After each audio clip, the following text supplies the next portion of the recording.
이동관 방통위원장 후보자의 공산당 기관지 발언 이후에 야당에서는 언론장악 행태라며 용납하지 않겠다 이렇게 반응이 나왔습니다.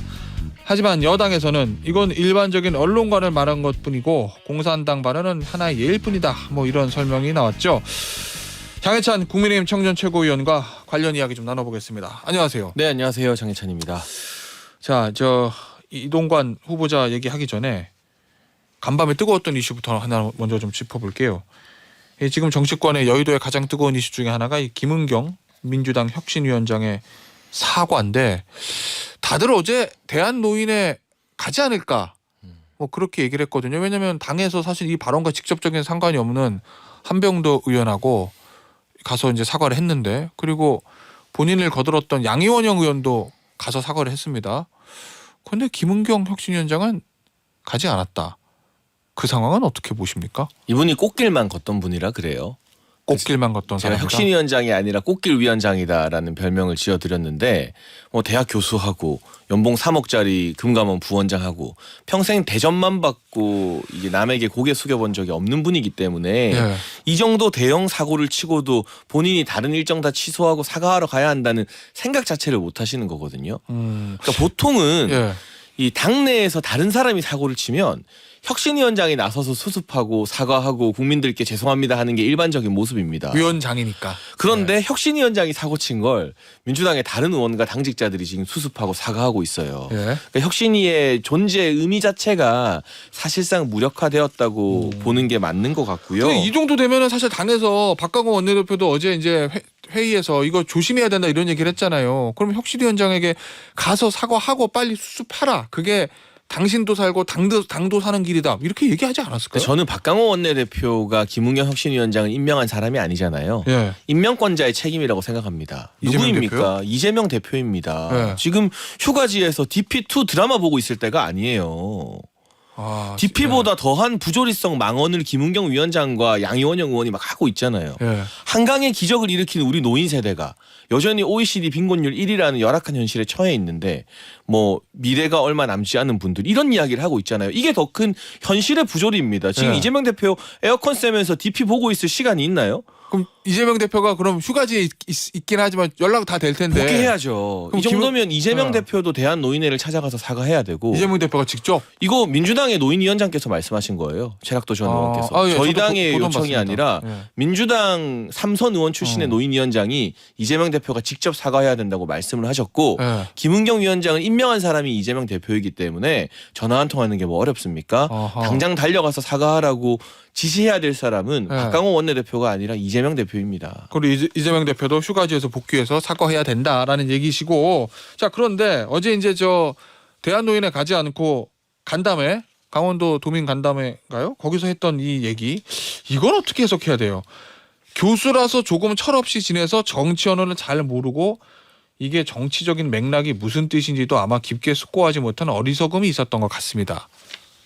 정치 언어 잘 모르는 분이 왜 정당에서 정치를 혁신하는 역할을 합니까? 그래요? 예. 전 이게 말이 안 된다 생각을 하고. 이 말은 사과입니까 아닙니까? 사과가 아니죠. 면피죠. 면피다. 네. 예. 최근에 이제 면피성 입장문으로 오히려 국민화를 돋구는 분들이 더 늘어나는 것 같은데요. 네. 이 사건 말고도 예.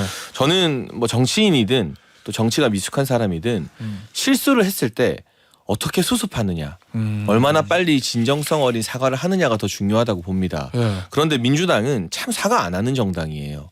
그리고 그래요? 책임 안 네. 지는 정당입니다.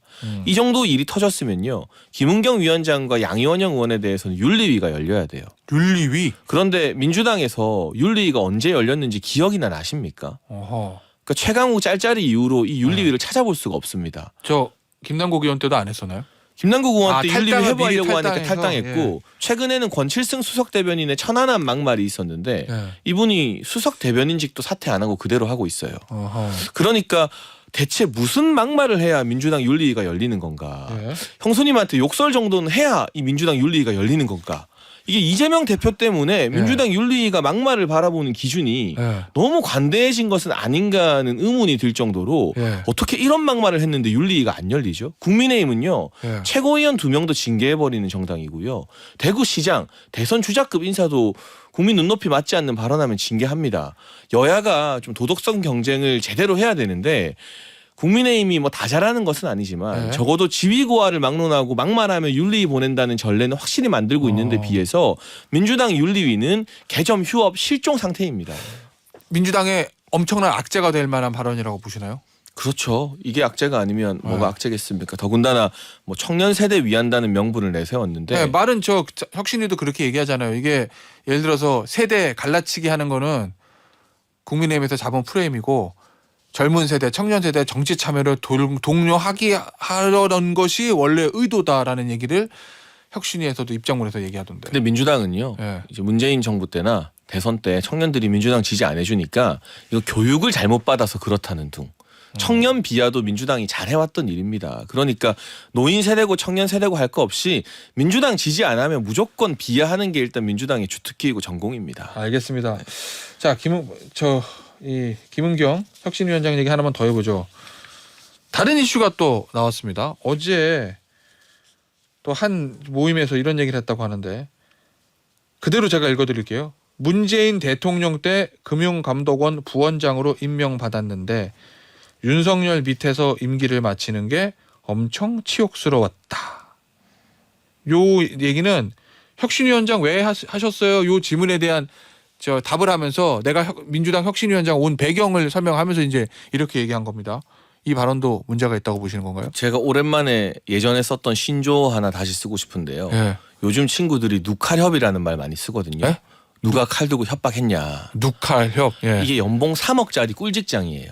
신의 직장입니다. 예. 금융권에서는 아주 유명한. 그런데 그 3억을 1년 더 받겠다고 정권이 교체되고도 이분은 꾸역꾸역 임기를 버텼어요.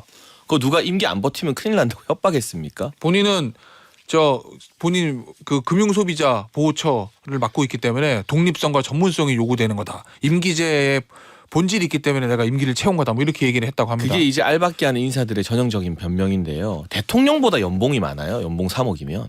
그런가요? 예, 대통령보다 연봉이 많은 자리이고 금융소비자 보호를 그래서 제대로 했느냐. 지난 정권 때 라임 사태나 옵티머스 사태 등이 터지면서 금융펀드 사기로 정말 많은 피해자들이 발생하지 않았습니까? 그렇긴 하네요. 예. 그런데 그때 금융소비자보호처가 라임이나 옵티머스 피해자들을 구제하고 도와주기 위해서 노력했다는 기사 한 줄 나온 게 없습니다.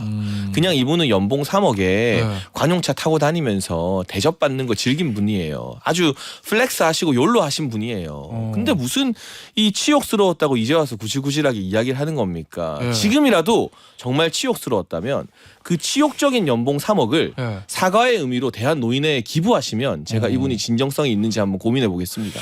대부분 이제 정치인들이 상대 대통령 얘기할 때 뭐 정치인들 같은 경우 대통령을 뭐 별로 좋아하지 않고 지지하지 않아도 뭐 윤석열 대통령 뭐 이렇게 표현을 하거든요. 근데 어제 김은경 위원장은 윤석열 밑에서 이렇게 해서 이제 호칭을 뺐습니다.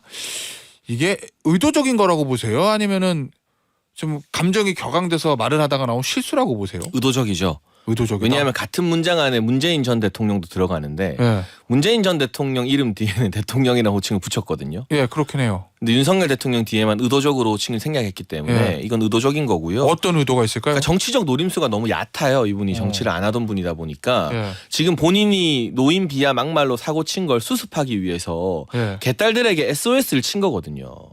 그러니까 윤석열 대통령 막 욕하고 비난하고 내가 치욕스러웠다고 하면 개딸들이 좋아해주고 본인을 지켜줄 줄 알고 이게 급하니까 개딸에게 SOS를 친 거예요. 그러니까 이게 얼마나 얕은 노림수입니까? 그런데 본인이 이 말 잘못 꺼냈다가 저 같은 사냥개에게 연봉 3억 잘못 걸려가지고 어제부터 오늘까지 계속 물어뜯기고 있잖아요. 그러니까 그 3억이라도 본인이 상처 준 우리나라 노인분들을 위해서 기부라도 하시고 말씀을 하시던가. 이게 참 뭐 하는 일인지 모르겠습니다. 이게. 알겠습니다. 저희가 지금 얘기하고 있는 윤석열 밑에서 임기를 마치는 게 엄청 치욕스러웠다. 이 발언은 제가 어제라고 얘기했는데 그제라고 합니다. 그제 8월 1일 그제에 있었던 발언이고요. 자, 그런데 민주당 혁신이 지금 보니까 임기는 한 달 정도 남았다고 하는데 어제는 국민은 지킬 건 민주당뿐이다. 뭐 이렇게 얘기하면서 민주당 의원 전원에게 혁신안에 대해서 찬반을 묻는 설문조사를 알리는 친전을 돌려다는데 이 혁신위가 고비 넘길 수 있을까요 지금? 그러니까 저는 이 혁신위의 여론조사, 설문조사 요구서나 친전을 받은 민주당 국회의원들이 딱 6글자를 떠올렸을 것 같아요. 너나 잘하세요. 그래요? 네. 아니 민주당 위기를 좀 타개해보자고 만든 혁신이가 네. 민주당 위기를 가속화시키고 있지 않습니까? 민주당 내에서 반응이 안 좋은 것 같습니까? 뭐 비명계는 그렇다 치더라도 그래도 친명계에서는 혁신위에 좀 힘을 실어주려고 할 수도 있잖아요. 원래 그랬었는데 네. 친명계 같은 경우도 김은경 위원장의 거듭된 설화와 막말 논란 때문에 이제는 고개를 좀 절레절레 젓고 있는 것 같고요. 오히려 이재명 대표에게 부담이 될 수 있다. 그럼요. 지금 당장 민주당 내부에서도 이재명 대표가 나서서 사과하라라는 요구가 분출되고 있잖아요. 예. 그런 상황이니 김은경 책임론이 커질 수밖에 없고 또 한 가지는 이 김은경 위원장은 임명한 장본인도 이재명 대표라는 점 저는 네. 김은경 위원장과 이재명 대표가 따로 떨어져서 있다고 생각하지 않습니다. 사실상 뭐 일심 동체나 마찬가지이기 때문에 예. 김은경의 잘못에 대해서는 이재명 대표가 나서서 책임지는 모습을 보여줘야 될 겁니다. 알겠습니다. 자, 이동관 방통위원장 후보 관련 얘기 좀 해볼게요. 첫날 이제 출근하면서 했던 여러 얘기들 중에서 가장 이제 여의도가 좀 시끌시끌했던 발언은 바로 이거거든요. 공산당 신문과 방송을 우리는 언론이라고 이야기하지 않는다라고 얘기했고 어떤 언론은 얘기하는 겁니까? 라는 기자들의 질문에 국민 여러분들이 잘 아실 거고 본인들도 알고 있을 겁니다. 이런 취지의 대답을 했습니다. 야당은 이걸 가지고 이거 시대착오적이다. 언론 장악 의도를 드러낸 거 아니냐라고 강하게 비판하고 있는데 장해찬 최고위원은 어떻게 보십니까? 근데 저는 이동관 후보자가 첫 출근하면서 했던 발언 중에 네. 이 문장보다는 언론은 장악될 수도 없고 해서도 네. 안 된다라는 문장이 더 귀에 들어왔거든요. 예. 지금 민주당이 계속 언론 장악 프레임을 펼치고 있죠. 왜냐하면 이 아들 학폭 의혹과 관련해서는 초반에 공세를 지속하다가 이게 피해자로 지목된 분의 이거는 학폭이 아니라 다툼이었다라는 입장이 나온 이후로 지금 야당이 갈피를 못 잡고 있고 네. 그다음 급하게 선회한 게 언론 장악인데요. 뭐 공산당과 관련된 언급도 뭐 특정 언론이 공산당이다 아니다라는 이 논쟁을 할 것이 아니라 예. 예를 들면 최소한의 기계적 균형도 맞추지 않는 언론을 우리가 공정하다고 볼 수 있는가? 예. 뭐 중앙일보 단독 보도 보니까 MBC나 KBS 시사 라디오는 여당 패널 1명 나올 때 야당 패널 14명이 나온대잖아요. 우리가 최소한 1대1은 맞추는 게 공영 언론의 도리인데 예. 1대 14는 좀 너무한 거 아니겠습니까? 그런 것까지도 언론의 자유나 언론의 뭐 자율성으로 보장해 줄 수는 없다라는 원칙적인 이야기를 한 것이라고 생각을 하고요. 예. 저희 국민의힘이 이동관 후보자에게 바라는 게 많지 않습니다. 절대로 윤석열 정부나 국민의힘에게 편향적이고 우호적인 방송 만들어 달라는 게 아니에요. 예. 그게 또 불가능합니다. 예. 얼마나 파업들을 또 하겠습니까?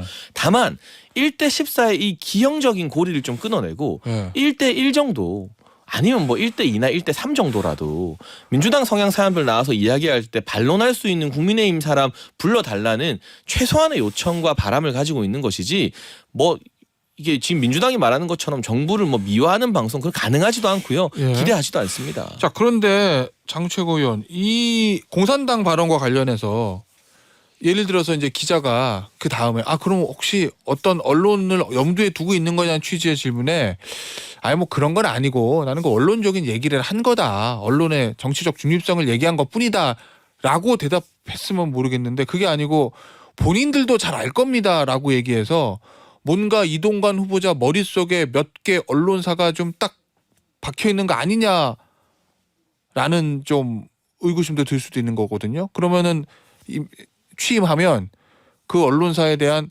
뭔가의 어떤 조치를 취하려는 거 아니냐라고 이제 야당 측은 보는 것 같아서. 근데 뭐 그 언론사가 어디인지 명확히 뭐 생각하는 게 있는지는 제가 대화를 나눠본 바가 없어서 모르겠지만요. 예. 앞서 제가 예시를 들었던 것처럼 1대 14의 기형적 패널 구조 그런 섭외를 하는 건 그냥 언론 자유라고 내버려 둘 수는 없는 거잖아요. 예. 이게 사실 방송통신위원회나 방송심의위원회가 정상적으로 작동했다면 라디오 패널의 불균형에 대해서는 진작 제재가 들어갔어야 되거든요.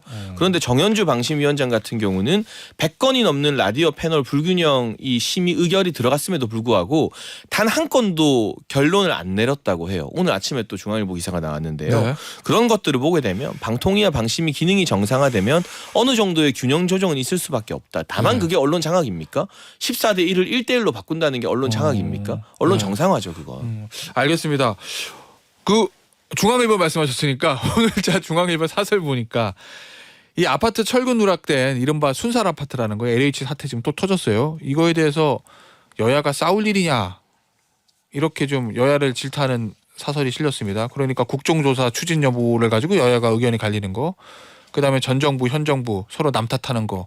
이걸 이제 문제를 좀 지적을 했던데 야권 쪽에서는 그런 얘기들 하거든요. 아니 이거 LH 문제 그다음에 부실 시공 이게 하루 이틀 된 얘기도 아닌데 왜 이것까지 전 정권 탓을 하느냐라고 이제 야당은 좀 비판적이던데 그 부분은 어떻게 보세요? 네, 지금 이제 철근 보강이 잘 안 된 LH 아파트 같은 경우는 다 문재인 정부 때 설계가 들어간 것들이거든요.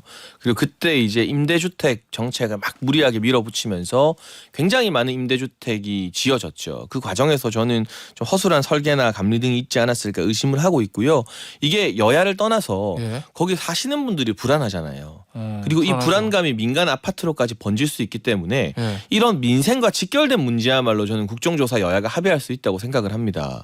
이게 어떤 정쟁성 이슈가 아니라 예. 민생 이슈이고 의식주의 주와 관련된 것이기 때문에 그런데 왜 뭐만 하면 국정조사하자는 민주당이 유독 이 LH의 부실공사에 대해서는 국정조사를 반대하는 것일까? 왜 그런다고 보세요? 뭔가 전 정부와 연관된 캥기는 것이 있어서는 아닐까? 마침 또 LH 직원들의 부동산 투기도 다 전 정부 때 연루되었던 사건이고요. 이걸 민주당이 국정조사 안 받는다라는 이유가 오히려 궁금해집니다. 저는. 알겠습니다. 오늘 여기서 인터뷰 마무리하도록 하겠습니다. 지금까지 장해찬 국민의힘 청년 최고위원이었습니다. 감사합니다. 감사합니다.